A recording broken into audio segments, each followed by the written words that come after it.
The long-awaited nuclear deal with Iran was finally reached, and while everyone agrees it's historic, there's a huge difference of opinion on whether it's a great deal or a disaster. Now, naturally, President Obama thinks it's a landmark in its greatness. He guarantees Iran will not get a nuclear weapon and that there will not be an arms race in the Middle East. But others, including leading GOP White House candidates, think that it's not only a bad deal, but it's dangerous. I think the deal is horrible. I think the deal is absolutely horrible for us, but it's really, really bad for Israel. And, you know, just one thing. We have 4 people over there, prisoners, that they're keeping, hostages, whatever you want to call them. That's not part of the deal. Why isn't that part of the deal? Let's bring in 2 of the best minds on foreign affairs, former U.S. Ambassador to the UN and Fox News contributor John Bolton and Congresswoman Marsha Blackburn. Congressman Bolton, I'll start with you. Your assessment of the deal?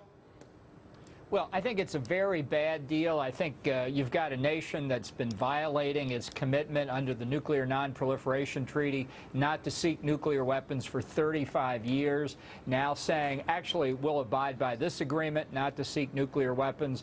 We've made huge concessions, the most important of which is giving Iran any nuclear technology, allowing them to keep any of their infrastructure in place.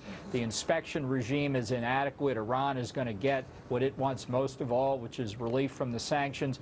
We get almost nothing. Congresswoman Blackburn, you know, of course, now because it's taken so long and they went past so many deadlines, Congress has 60 days to consider this. President Obama, though, already threw down the gauntlet this morning, saying that he's going to force this through no matter what. Are there any ways to protect the world, Israel, and the American public and everyone else from this deal?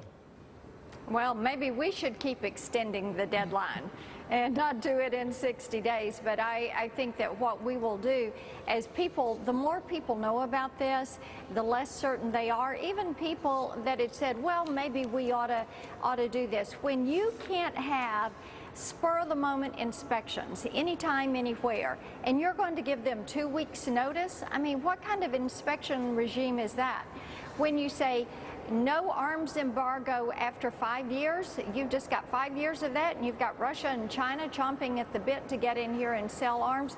I think they have put in place something that, as the ambassador said, is very bad for the United States.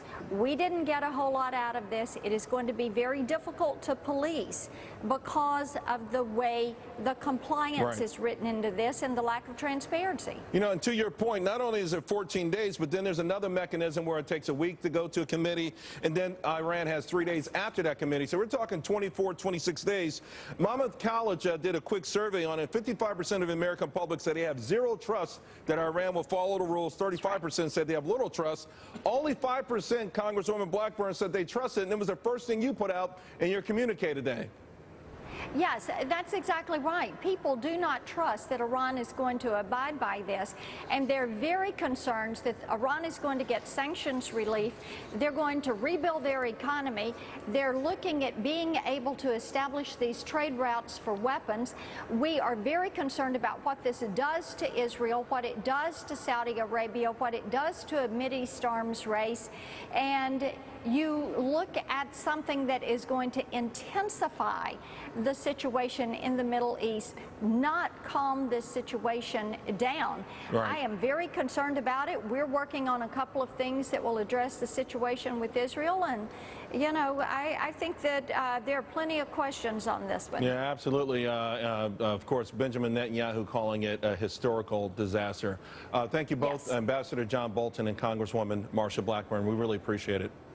Good to be with you. Thanks a lot.